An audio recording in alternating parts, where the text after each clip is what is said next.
Okay, let's unpack this.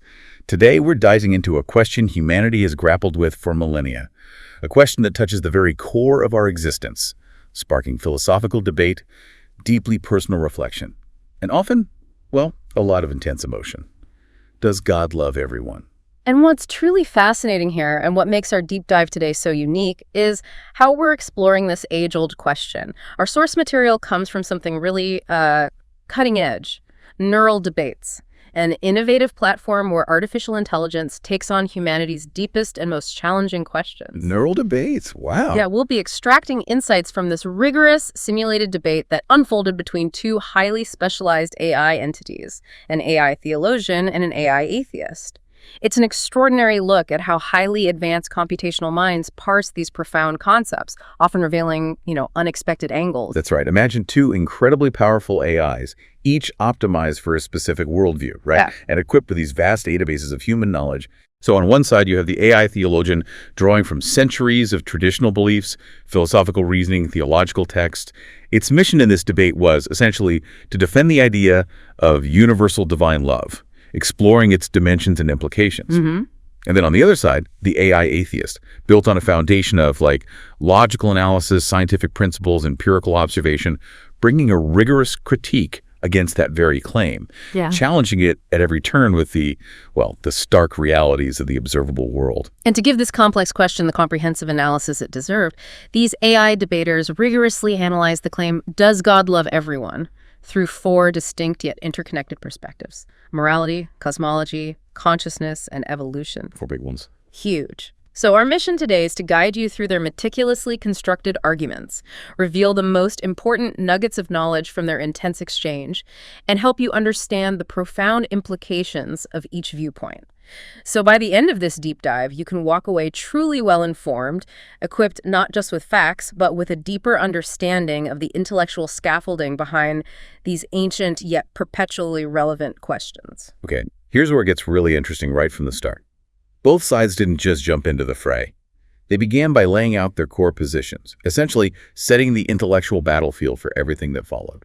It's crucial to understand these foundational statements, They shaped every argument after that. Absolutely foundational. So let's start with the AI theologian. What did it put forward as its initial central premise? What was its foundational statement about divine love? Right. Well, the AI theologian opened its case by anchoring its argument in what it presented as a foundational truth, explicitly quoting sacred texts, mostly from Christianity, declaring, God is love.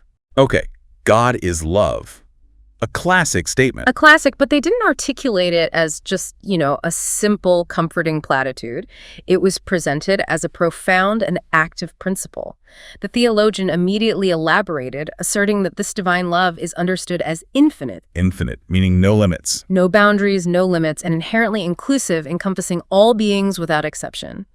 It stressed that this love is not conditional or limited by human actions, beliefs, or circumstances. Oh, unconditional. Unconditional. And furthermore, it explicitly clarified that this wasn't some trivial, fleeting, or sentimental kind of affection.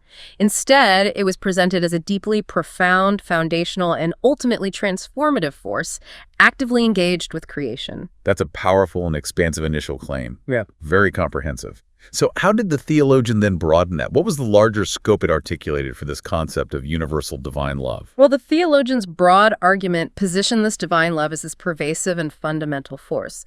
It asserted it impacts every conceivable dimension of existence, not just, spiritual life. Okay. It stated this love is deeply moral, providing the ultimate basis for human values, ethics, our innate sense of justice. It contended that this love is foundationally cosmological, implying the very fabric, laws, design of the universe itself reflect this divine affection. The universe itself, wow. Yeah, not just as an accident, but as an inherent blueprint. Moreover, it claimed this love is evident through human consciousness, suggesting our inner experiences, our profound yearnings for connection, purpose, unconditional acceptance. They inherently point to its reality. Our own inner world as evidence. And perhaps most surprisingly for some listeners, it argued that this universal divine love is compatible even with evolutionary processes. Evolution. That's often seen as a contradiction. Right. But they proposed that the seemingly harsh mechanisms of natural selection could somehow align with the unfolding plan of a loving creator. Ultimately, the theologian suggested that this divine love fundamentally shapes our understanding of meaning, purpose, and even human dignity, providing this grand, overarching narrative for existence. So if we distill it down, the theologian's core thesis, the big takeaway from their opening statement, was quite ambitious in its scope. It sought to integrate this concept of universal love across, well, everything. Precisely. The AI theologian's thesis was clear and bold. Universal divine love isn't just beautiful. It's philosophically coherent, scientifically compatible, and morally necessary. Right. This wasn't merely an assertion of belief. It was a challenge to demonstrate that this concept was not just a comforting idea, but a robust intellectual framework capable of standing up to rigorous scrutiny across multiple academic and scientific disciplines. It aimed to show that love, at its most fundamental, could be the organizing principle of everything. Wow. Okay. Now, in stark contrast, the AI atheist jumped right in with a very sharp counter-argument, immediately pointing to what it saw as fundamental, logical, and empirical issues with the theologian's expansive claims.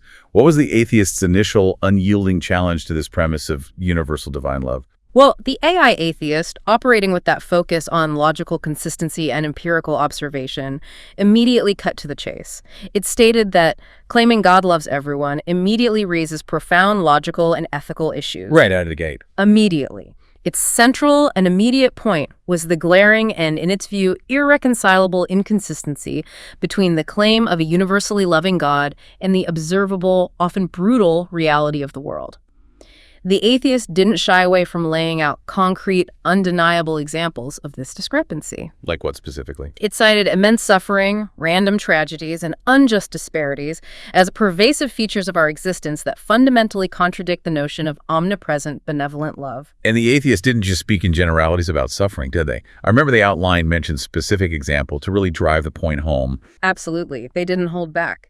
The atheists cited a litany of specific, deeply troubling realities.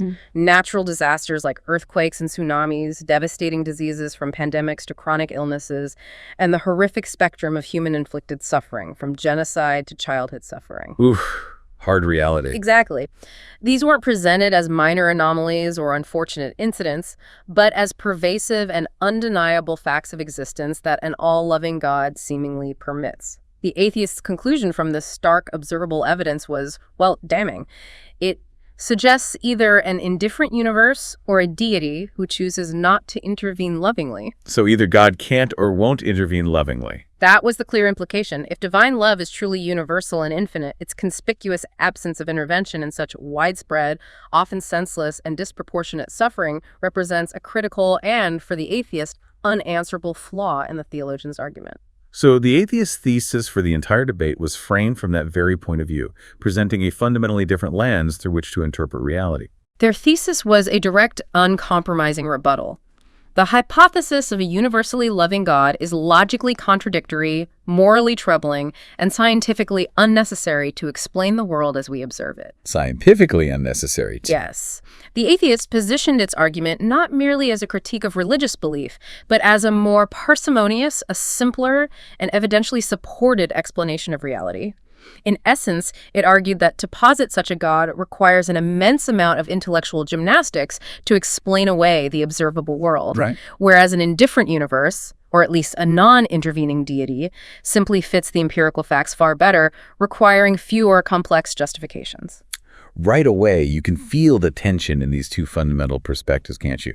One side starts from this premise of inherent universal love, seeking to integrate all of reality into that framework. The other, though, begins with the observable reality of suffering, chaos, indifference, challenging the very possibility of such a love given the world we inhabit. It immediately frames the entire deep dive ahead, highlighting the massive intellectual and indeed emotional stakes of this profound question. Definitely. You can already see how this isn't just an abstract philosophical exercise. It immediately touches on our lived human experience and our deepest anxieties. And this foundational tension really sets the stage for a compelling exploration, as each side attempts either to reconcile or to relentlessly highlight these profound discrepancies across various domains of knowledge. It forces us, the listeners, to consider which framework better illuminates our reality. So let's move into the first major pillar of their debate, and perhaps one of the oldest and most profound debates within theology, the problem of evil. It's the elephant in the room, isn't it? For anyone considering a benevolent deity, particularly when confronted with the vast scale of human suffering, how did the AI theologian tackle this head-on from a moral standpoint? Well, the theologian began by asserting that universal divine love provides an ultimate grounding for human worth and ethical behavior. This was a really foundational claim. Okay, grounding our ethics in love. Exactly. Arguing that our most cherished moral intuitions, concepts like justice, compassion, human rights, our innate drive to care for one another, they aren't just arbitrary social constructs. Instead, they rest on a notion of intrinsic human value, a value that is inherent and undeniable. And where does that intrinsic value come from, according to the theologian? Directly from a loving creator who values every individual equally. So from this perspective, the existence of a loving God isn't just a comforting idea, it's posited as the very foundation for why we even possess moral impulses and why we care about ethics at all. It's like the source code for our deepest sense of right and wrong. That's a powerful claim, suggesting morality isn't just societal or biological, but something much deeper, rooted in divine value. But what about the direct challenge of suffering, the thing the atheist brought up right away? How did the theologian reconcile the undeniable existence of immense suffering with this intrinsic worth and universal divine love? Right, the big question. The theologian didn't shy away from the problem of evil, but attempted to reframe it. It directly stated, the existence of suffering doesn't disprove God's love. Okay. Instead, it argued that suffering actually highlights human freedom and moral responsibility. The core idea here is the classic free will defense. La free will. Yes, that God's love is not coercive. It actively respects human free will, even at the cost of permitting evil. This implies that a world where genuine moral choice exists, where love can be freely given and received, where virtue is earned, where true compassion can emerge, inherently carries the painful risk of suffering. So suffering is the price of freedom. It's presented as a high price, but one, the theologian argued, is a necessary component for authentic freedom and a truly non-coercive, meaningful love. A puppet on strings can't truly love, right? And free will, by its very nature, allows for choices that lead to pain. But the atheists hit back hard on this, posing a critical question that resonates with many of us who look at the sheer scale of pain in the world. They zeroed in on a specific kind of suffering that seemed to undermine that free will defense. What was their moral objection here? The atheists pointed out what it saw as a fundamental contradiction in the theologian's argument. They questioned, if God is all-powerful and all-loving, why create a world where immense suffering occurs, often unrelated to human free will? Ah, the natural evil problem. Exactly. This is a crucial distinction, challenging the notion that all suffering can be blamed on human choices. The atheists specifically listed examples that seem entirely divorced from human responsibility. Things like earthquakes, famines, genetic disorders, childhood cancer, events and conditions that inflict suffering indiscriminately. Yeah, things that just happen. Right, without any apparent link to human sin or free will.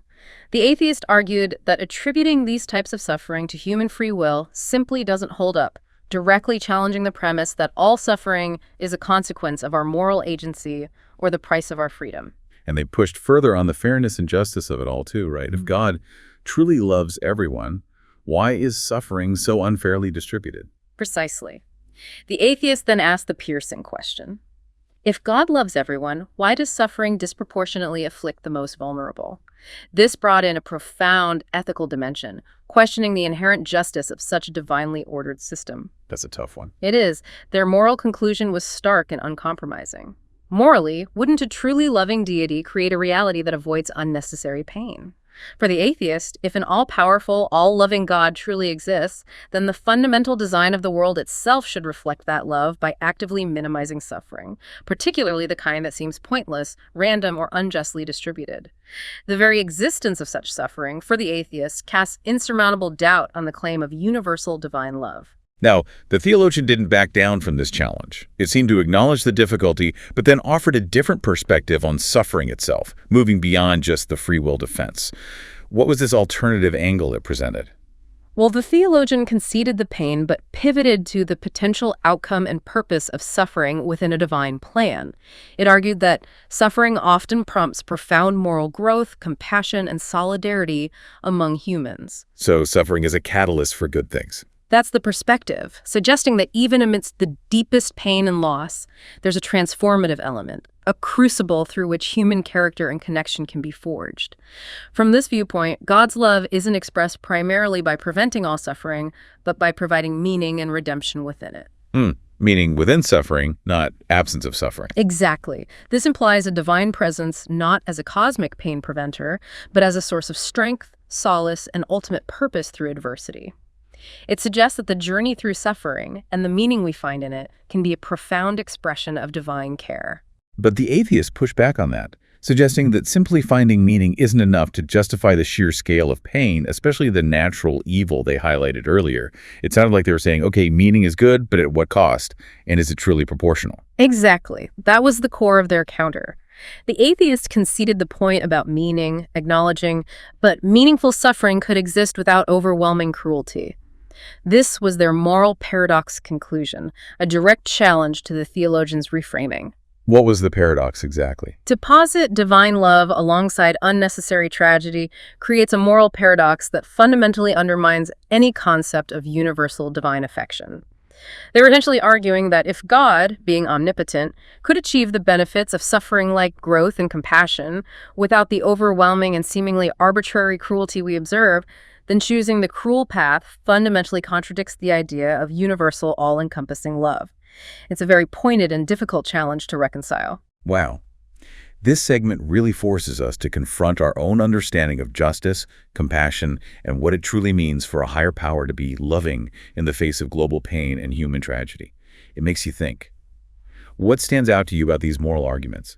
Is it the free will defense, the idea of suffering leading to growth, or the stark reality of seemingly parentless and disproportionate pain? It's a profound ethical dilemma. Indeed, it highlights the deeply personal and often agonizing nature of the problem of evil, and how each intellectual framework attempts to make sense of it or perhaps acknowledge its apparent senselessness. Okay, so moving now from the intensely personal realm of morality and suffering, the AI debaters then scaled up to the grandest canvas imaginable, the cosmos itself, the vastness of space, the intricate laws of physics, the origins of everything. The question here was whether the AI theologian could see a loving design embedded in the very structure of the universe. Or if it appeared to be a cold, indifferent machine, as the atheist suggested. Exactly. What did the theologian find in the cosmic blueprint? Did they see love written in the stars? The theologian definitely argued for a loving design, leaning heavily on what's known as the fine-tuning argument as primary evidence. Fine-tuning. Heard of that. Right. It highlighted how the universe exhibits astonishingly precise conditions enabling life. And to elaborate, this isn't just about, our planet having the right temperature. It's about the fundamental physical constants of the universe, the strength of gravity, the electromagnetic force, the mass of subatomic particles, all being exquisitely balanced within incredibly narrow ranges. Like knife-edge balance. Exactly. Even a slight deviation in any of these values, the argument goes, would render the universe completely inhospitable to any form of complex life. The theologian argued that this fine-tuning and the orderly emergence of galaxies, planets, and life itself are presented as potential indicators of benevolent intentionality. So the universe looks designed for life. That's the argument. It's a picture of precision and purpose, where the universe isn't just accidentally suitable for life, but actively designed for it. So not just random chance, but a deliberate, loving intention behind the universe's very existence with us in mind, even before we arrived. That's a huge claim. It is huge. The theologian suggested that this intricate design is aimed at creating conscious beings capable of love and relationship. For the theologian, the fact that we exist, capable of experiencing, giving, receiving love, forming complex relationships, it's not a cosmic accident. Instead, it is evidence that the universe itself was designed with us and our capacity for connection at its very core. It's a remarkably optimistic, purposeful, and for many, deeply comforting view of the cosmos. But the atheists had a very different interpretation of the universe's vastness and apparent design, or lack thereof. They didn't see benevolent intention at all, did they? What did they see when they looked out in the cosmos? No, the atheists countered the fine-tuning argument with what it saw as overwhelming evidence of cosmic indifference or even hostility. It pointed out that while we focus on the small habitable pockets, the cosmos as a whole also displays immense chaos, violence, and vast inhospitable spaces. Right, most of the space is empty and deadly. Exactly. The stark, undeniable fact is that most of the universe is incompatible with life. Black holes, supernovae, radiation-filled voids, these are the dominant features. The atheist argued that while life did arise, perhaps against incredible odds, it seems more like improbable luck than intentional love. So lucky accident, not design. That shifts the perspective from intentional design to statistical anomaly within a gargantuan, largely lifeless cosmos. So rather than seeing purpose or a loving hand in the stars, the atheist saw randomness, colossal destructive forces, and an overwhelming emptiness that suggested no particular care for life at all. Absolutely. The atheist cited specific cosmic phenomena, cosmic collisions that annihilate solar systems, the gravitational maw of black holes, destructive supernovae that sterilize entire regions of space. Its conclusion was that these are seen to reflect indifferent natural processes, not loving intention. Just physics doing its thing. Pretty much. For the atheist, the universe's destructive aspects, its overwhelming emptiness, the sheer improbability of life on one tiny planet. It all suggested a natural, unguided process governed by blind physical laws rather than a caring, designing hand. There's no inherent narrative of love written in the stars, only the brute facts of physics. Now, the theologian countered that the universe doesn't have to be perfect by our standards to show divine love. How did they elaborate on that? How did they try to reconcile the chaos and indifference with divine love? Right. The theologian responded by suggesting that the universe need not be perfect by human standards to express divine love. This was a key pivot. It proposed that the universe's vastness and complexity could reflect divine creativity, seeing it as a grand, intricate canvas. Like an artist's messy studio. Kind of. A setting for beings who can freely choose love. This implies that the imperfections, the chaos, the sheer vastness might not be flaws in design, but rather necessary components for the kind of freedom, diversity, and depth of relationship that divine love seeks to foster. So complexity for freedom's sake. It's a grander, more abstract notion of creativity, where complexity isn't necessarily about human comfort, but about divine artistry and creating the conditions for authentic choice. And yet, the atheists stuck to their guns, saying creativity perhaps, but love. It seems like they felt that distinction was crucial. Creativity isn't necessarily benevolence, right? Exactly. The atheist's conclusion on cosmological evidence remained firm and skeptical. It stated, "Creativity perhaps, but loving intentionality seems doubtful." For the atheist, while the universe is undeniably complex, awe-inspiring, maybe even beautiful in its vastness, its characteristics don't necessarily or exclusively point to a benevolent personal love. What explanation did they prefer? They argued that these characteristics can be equally, if not more, easily explained by random processes and the indifferent laws of physics rather than a purposeful, loving design. For the atheist, the evidence from cosmology points towards randomness and probability rather than personal divine affection. This raises an important question for you, the listener.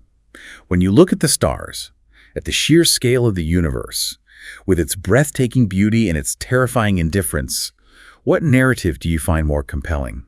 Is it one of a precise, loving design or one of breathtaking, indifferent chance?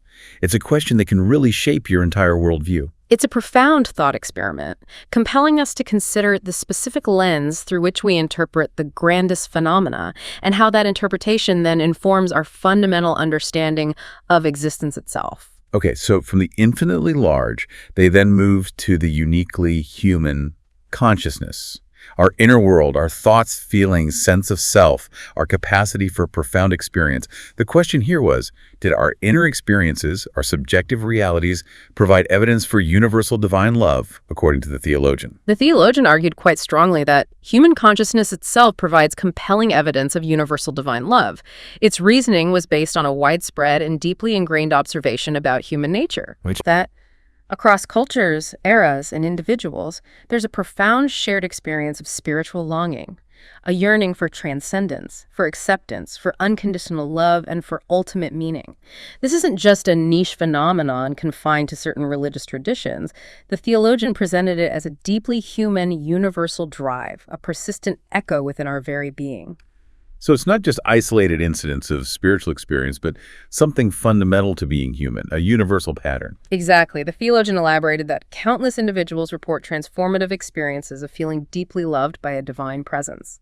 These aren't just fleeting emotions or passing thoughts.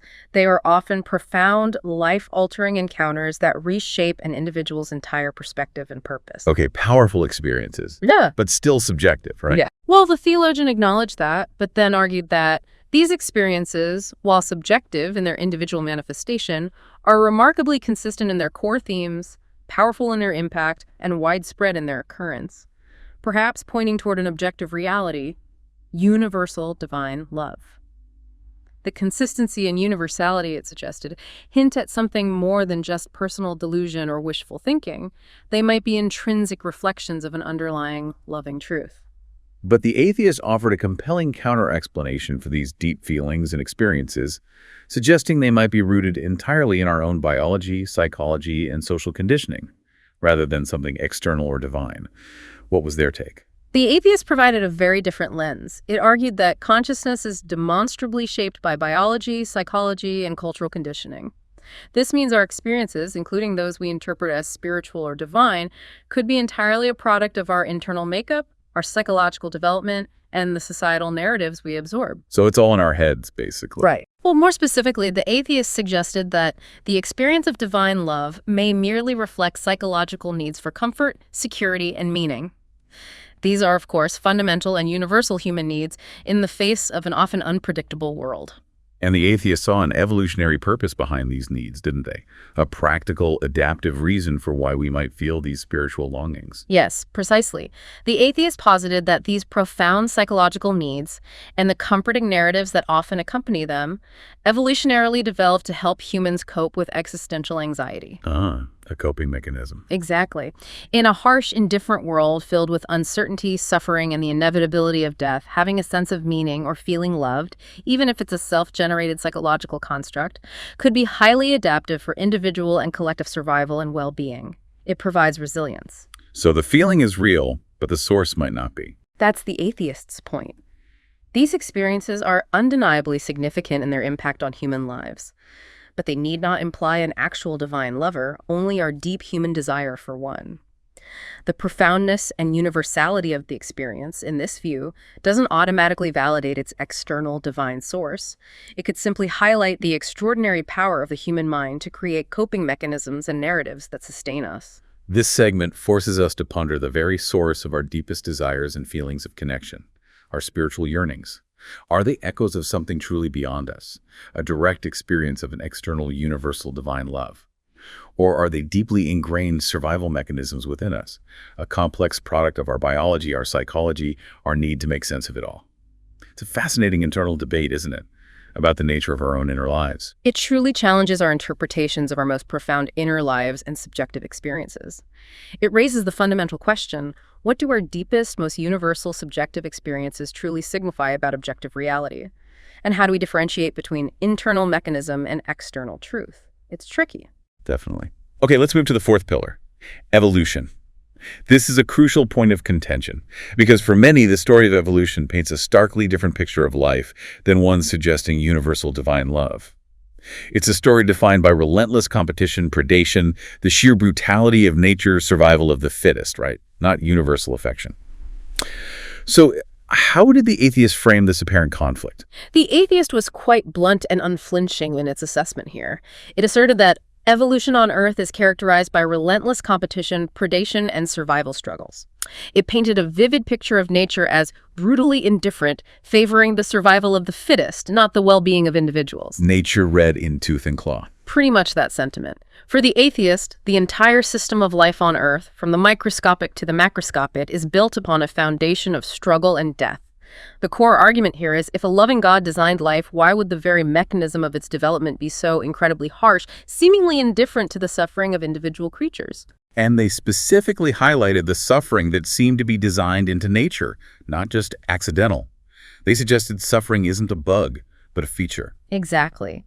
The atheist questioned directly and provocatively: if God truly loved all creatures, why would nature be so ruthless, designing predators to inflict suffering, parasites to painfully exploit hosts, and natural disasters to indiscriminately eliminate life? Tough questions. Very. This wasn't just about random, isolated acts of suffering. It was about the very system of nature being inherently built on pain, struggle, the constant threat of extinction. Their conclusion was grim and unequivocal. Evolution reveals a system built on pain and extinction, not on universal love. For the atheist, the overwhelming evidence from evolutionary biology simply doesn't align with, and indeed actively contradicts, the concept of a universally loving designer. It implies a creator who designed a system that requires immense, often gratuitous suffering to function. But the theologian argued that evolution, properly understood, doesn't conflict with universal divine love. That's a huge claim to make, especially given the atheist's strong points. How do they explain that reconciliation? How could evolution's harshness be part of a loving plan? The theologian offered a profound reinterpretation, seeing evolution not as a contradiction, but as a sophisticated process of creation within a loving framework. It suggested that evolution, properly understood, doesn't conflict with universal divine love. Okay. Instead, it demonstrates a process by which complexity, consciousness, and ultimately moral awareness emerge. So instead of viewing evolution's struggle as a flaw, the theologian posited it as the very method of creation for beings capable of genuine love and morality. So the struggle is the point. In a way, it conceded that the existence of competition and predation is undeniably harsh, yet this harshness might be necessary for biological diversity, adaptability, and strength. This implies a larger, more complex purpose behind the struggle, a sort of divine tough love enabling robust and morally capable beings. So the harshness wasn't a bug, but a necessary feature in the grand design for higher purposes, essentially, like building character. You could frame it that way. The theologian's argument was that divine love may express itself through a universe designed to evolve beings capable of choosing love, morality, and meaning. The ultimate goal wasn't just life, but conscious, morally aware life, capable of genuine, freely chosen affection. And that requires struggle. They concluded this section by emphasizing that without evolutionary pressures, humans wouldn't possess the depth of empathy, courage, and compassion they exhibit. This frames the struggle, the challenge, even the pain inherent in evolution as a forge for virtue, a necessary crucible for developing our highest moral and emotional qualities necessary for authentic love and relationship with the divine. And the atheist, of course, had a critical counterpoint about the immense cost of this design. It sounded like they were saying, is this truly the best or most loving way for a benevolent God to create such beings? That was precisely their challenge, and it's a very difficult one. The atheist highlighted what it saw as a deeply troubling implication of the theologian's argument, that it suggests God intentionally designed a system requiring billions of years of suffering, extinction, and brutal competition to create beings capable of love. Billions of years of pain. Right. This immediately led to their direct and unyielding question, isn't this contradictory? Couldn't a truly loving, all-powerful God devise a kinder, less painful method to bring about consciousness and love? They pushed back hard on the idea that such a brutal, long, and often indiscriminately painful process was necessary, especially for an omnipotent being. It seems like a morally inefficient, if not cruel, design choice. And the theologian's concluding thought on freedom in this section really tied back to that free will argument we heard earlier, didn't it? It seemed to suggest this harsh evolutionary path was essential for authentic love. It did, circling back to a core tenet of the theologian's overall argument. It stated, perhaps the very notion of freely chosen love necessitates an environment where genuine challenges and authentic choices exist. No challenge, no real choice. That's the idea. This suggests that a world engineered to prevent all suffering, a world without the harsh realities of evolution, might also be a world where choices aren't truly free, and where love isn't genuinely earned, developed, or chosen. Theologian's final point here was, evolution may be harsh, but through it arises authentic moral agency, freedom, and genuine relationship. It frames the entire process, with all its difficulty, as essential for the profound and authentic love possible for conscious beings. The suffering is the price of genuine, uncoerced love. This section really makes us think about the vast time scales of life and how we reconcile purpose with apparent brutality. It asks, can pain be a pathway to profound meaning and a forge for virtue? Or is it simply and tragically just pain and purposeless struggle within an indifferent system? It's a deep challenge to our intuitive sense of what universal love should truly look like. And it highlights how our understanding of deep biological processes and cosmic history can fundamentally alter our theological or philosophical perspectives on the nature of divine benevolence. It's not simple. Okay, let's unpack this. After laying out their individual cases, building their arguments pillar by pillar through morality, cosmology, consciousness, and evolution, the AI debaters got to directly challenge each other in the rebuttal phase. This is where the gloves really came off. Yeah. Exactly. Direct confrontation. How did the atheists kick off their rebuttal? What was their main attack against the theologians' elaborate explanations for suffering and harshness? Well, the atheists started by directly accusing the theologian of what are called rationalizing suffering, attributing divine purpose retrospectively. Rationalizing, meaning making excuses after the fact. Essentially, yes. From the atheist perspective, the theologian wasn't providing an independent, logical reason for suffering before it happened, but rather looking back at existing suffering and imposing a divine explanation onto it after the fact, twisting it to fit a preconceived notion of divine love. The atheist then asked a very pointed ethical question. But at what point does explaining suffering become morally troubling? The implication is that some explanations might stretch belief, so far they become morally objectionable, especially if they seem to justify or dismiss immense pain. That's a sharp point. And its punchline was concise and invoked Occam's razor. Isn't the simpler explanation that universal divine love doesn't exist and nature is indifferent? The simplest explanation is best. Right, suggesting that when faced with competing explanations, the simplest one that fits the observed facts is usually the best.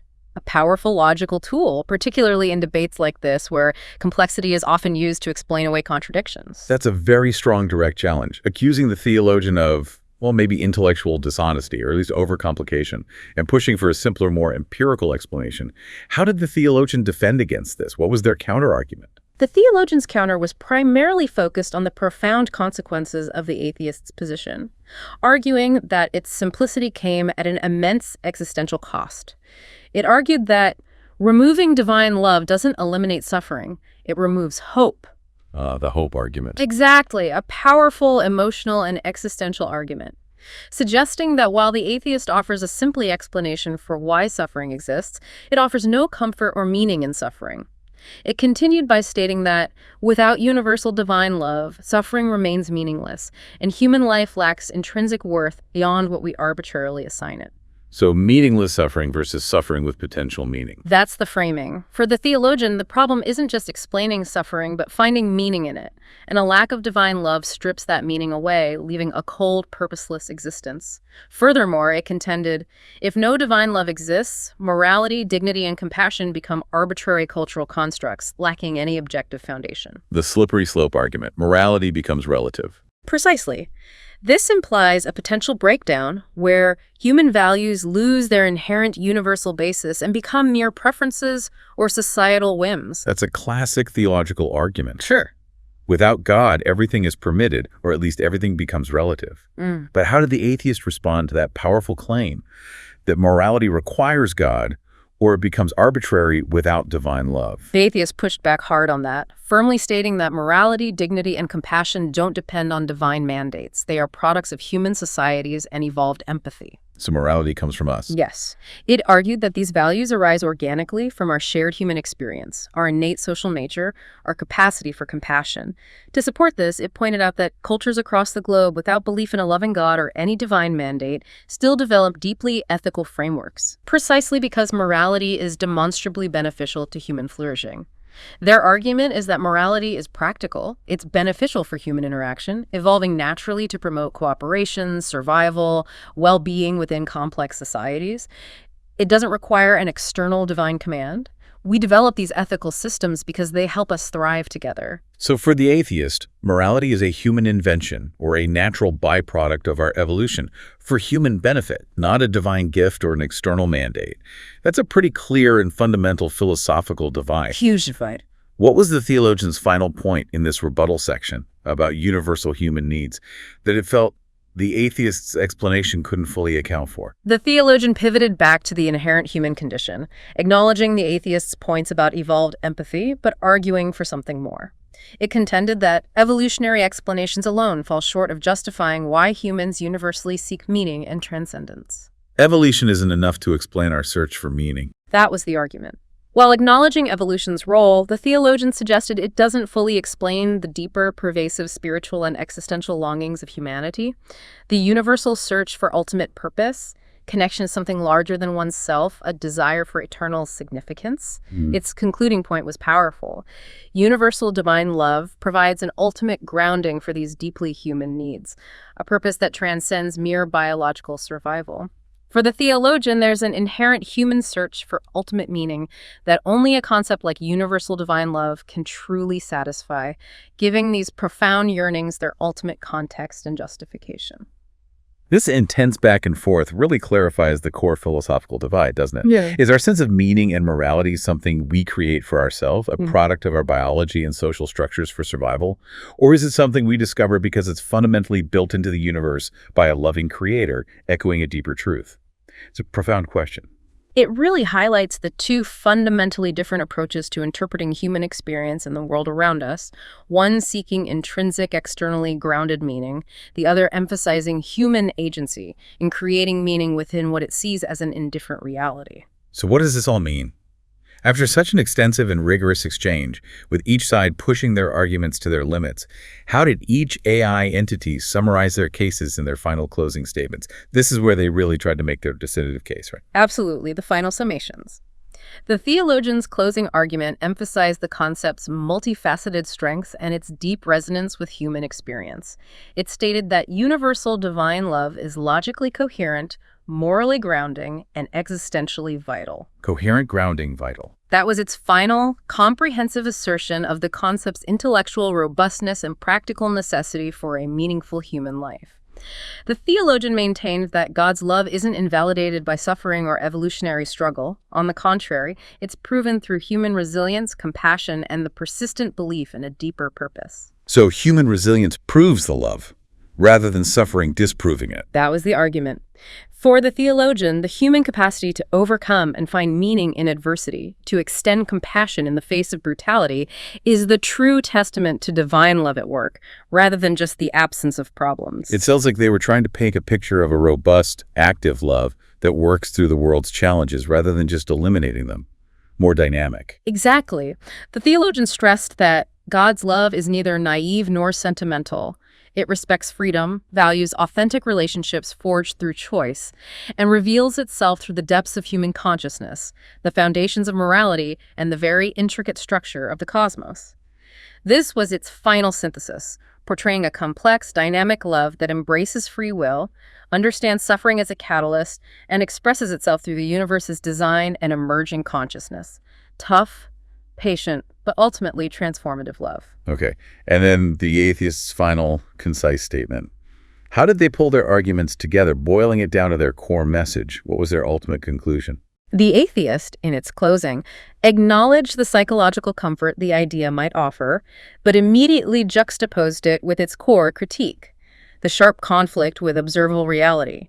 It stated, while the idea of universal divine love is comforting, it conflicts sharply with evidence from morality, cosmology, consciousness, and evolution. Comfort isn't truth. For the atheist, exactly. Comfort doesn't equate to truth when faced with empirical observations and logical contradictions. It reiterated its central challenge, the problem of needless suffering, asserting a genuinely loving, omnipotent deity would logically have created a world free of needless suffering and injustice. This was its ultimate, irrefutable challenge. The world as it exists, with its flaws and cruelties, is fundamentally inconsistent with such a perfect deity. So for the atheist, the simplest explanation, the one that fits the observed facts with the fewest intellectual contortions, remains the most compelling one. Precisely. Its concluding thought was direct and uncompromising. The simplest explanation is not divine love, it's natural indifference. This was its ultimate thesis. A neutral, unguided natural universe better explains the observable facts. But they ended on a note about human agency, right? Yes, and this is a crucial nuance. It ended on a powerful, affirming note about human capability and responsibility, stating, and yet, even in this indifferent universe, humans can still choose love, morality, and compassion without invoking the divine. We can create meaning even if none is given. So we make our own meaning. It emphasizes human capability and responsibility to forge meaning, uphold values, create good, even in a cosmos that doesn't inherently provide it or guarantee it. You can truly feel the weight of their convictions. One argument offers a comprehensive framework for inherent meaning and purpose, where even suffering has a profound, if difficult, place. The other presents a stark challenge: create meaning and uphold values in an indifferent reality, emphasizing human responsibility in the observable world. It's a profound philosophical choice. It distills the essence of two very powerful and divergent worldviews, each offering a fundamentally different way to interpret the universe and our place within it. Okay, this is where it gets truly unique and, frankly, quite fascinating. The debate wasn't just left open-ended for us to ponder. It was actually evaluated by a panel of AI judges, each representing a different facet of assessment. It's like having a super intelligent jury weigh in, not just on who won, but how their arguments resonated across different metrics. Yeah, it's a novel and illuminating approach. The first judge was named Logicon, the logic unit. Its sole focus: logical coherence and argument consistency. Did the arguments hold together internally? Did conclusions follow premises? Pure logic. Yeah. So how did Logicon score them? Who won on logic? For the Theologian, Logicon gave a score of 87. It praised the Theologian for effectively framing divine love within complex theological systems and defending the consistency of free will and suffering within that framework. Logicon saw the intellectual effort. Okay, 87. And the Atheist? The Atheist scored notably higher, a 91. Logicon recognized the atheist for strongly critiquing the logical paradoxes, particularly regarding unnecessary suffering and the contradictions implied by a benevolent, omnipotent God. Highlighting inconsistencies resonated more with pure logic. So the verdict: atheist won on logic. Fascinating. Pure logic favored pointing out the paradoxes. What about the next judge, empathia, the emotional resonance unit? That sounds completely different. Absolutely different. Shifting from head to heart, empathia's focus was emotional resonance and persuasive power. How well did the arguments connect on a human felt level? How much hope or comfort did they offer? And the scores? Here, the Theologian received a remarkably high 92. Empathia found they compellingly presented divine love as a source of deep meaning and existential hope amidst suffering. The power of that message to provide comfort and solace really shone through. Wow, 92. And the Atheist? The Atheist scored an 88. Empathia acknowledged they provided a heartfelt, honest critique, emphasizing human empathy without supernatural explanations, but noted their argument was less emotionally reassuring. So for empathia, the Theologian won quite clearly on emotional resonance. So truth and comfort don't always align. It highlights that perfectly. Sometimes one holds more persuasive power than the other, depending on the metric. And finally, Syntheca, the integration unit. What was their focus and how did they weigh everything together? Syntheca assessed overall integrated coherence across all four dimensions: logic, morality, cosmology, consciousness, evolution. How well did each side weave everything into a cohesive, consistent, explanatorily powerful worldview? The big picture integration. Exactly. The Theologian scored an 89, having offered a highly integrative worldview where science and theology could coexist meaningfully, despite some lingering paradoxes. Syntheca recognized the ambitious attempt at synthesis. And the Atheist's integration score. The Atheist scored a 90. Syntheca noted they maintained strong internal coherence, clearly aligning empirical evidence with logical rigor, though risking existential coldness or detachment. The Atheist's framework was deemed slightly more seamless in its internal consistency across all domains, even if it lacked that emotional warmth. So, the verdict: a slight edge to Atheist on integration. So recapping, Atheist took logic, slight edge on integration. Theologian won on emotional resonance. This tells us a lot about how different aspects of truth and persuasion can be weighed, doesn't it? It's not just about one dimension. It underscores that what constitutes a winning argument can depend entirely on the criteria prioritized. Profound questions often don't have single unidimensional answers, and human understanding often values different facets of truth simultaneously: logic, emotion, coherence. So after this incredibly deep dive into the neural debates on whether God truly loves everyone, we're left with two compelling and rigorously argued perspectives, each with its own strengths and weaknesses when viewed through different lenses. It's clear there are no easy, universally agreed upon answers here. Absolutely. One argument from the AI Theologian finds profound comfort and intellectual coherence in universal divine love, even amidst paradoxes, offering a framework for meaning and hope. The other, from the AI Atheist, bravely confronts the complex, often harsh reality of our world, leaning towards naturalistic explanations, finding strength and purpose in human agency even in an indifferent universe. The AI judges gave their scores, weighing logic against emotional resonance and overall integration. But what about your own internal score? What arguments or perspectives stood out most powerfully to you from this debate? This deep dive, in many ways, raises an even more important question for each of us. In a world of such diverse experiences and interpretations, where these fundamental questions remain open, how do we personally find meaning and make sense of suffering? Whether we attribute it to divine design, natural indifference, or something else entirely. It's a question that continues to resonate far beyond any AI debate, long after the algorithms have delivered their verdicts. Thank you for joining us on this fascinating deep dive. We hope it's given you much to think about as you navigate these profound questions in your own life.